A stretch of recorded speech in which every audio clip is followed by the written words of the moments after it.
A verdict for Navy sailor Ryan Mays could come at any minute in the case of the fire that burned the USS Bonhomme Richard. The judge closed the court when closing arguments wrapped up earlier today. And Fox 5's Alani Latang is at Naval Base San Diego waiting for the verdict. She has more on how the closing arguments went. Alani. Maria, Andrew, we're still on standby. I'm right outside the courtroom here at the Naval Base San Diego, but that closing argument took 2 hours. Now it's in the judge's hands. Both sides trying to argue if or if not Mays is responsible for starting that fire that destroyed a Navy ship.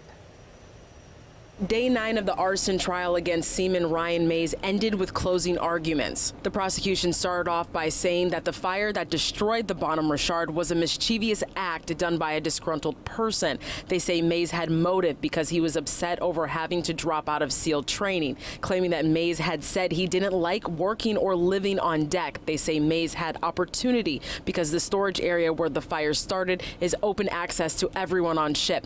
Lastly, they say he had the ability with materials in the area. Gary Barthel, Mays' previous attorney, now trial consultant, has been here since the beginning. I think the government's argument was based primarily on the circumstantial evidence and the fact that the judge has to use his common sense and reasonable ways of the world in coming to a conclusion on this case. Prosecution said Mays changed his clothes after the fire, which defense says prosecution didn't provide a witness for that theory. Defense started their closing arguments with playing part of Mays' interrogation video where he's crying, saying it wasn't me. To show the judge that, hey, this is who this individual is. He's a 19-year-old kid who's being accused of doing something he didn't do, and this is a real reaction. Defense claims Mays was cheerful and upbeat the day before the fire, saying he had hung out with friends, went on a date, even trying to find a way back into SEAL training. Defense says the government has no evidence, no DNA, and acting unfair, calling Mays disgruntled. The defense, on the other hand, is saying, hey, the government's case is built on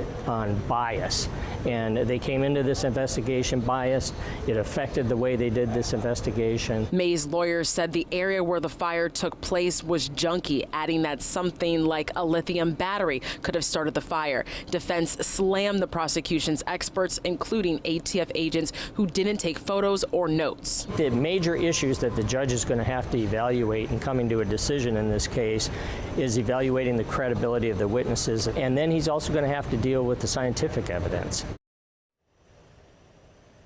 The judge said to give him until 5 to reach that verdict, and if we don't hear from him by 5, he said by 9 a.m. tomorrow he should have that verdict. So we have about an hour to see if we'll hear from the judge to go back in the courtroom. But Mays is facing life in prison for arson and hazardizing a ship.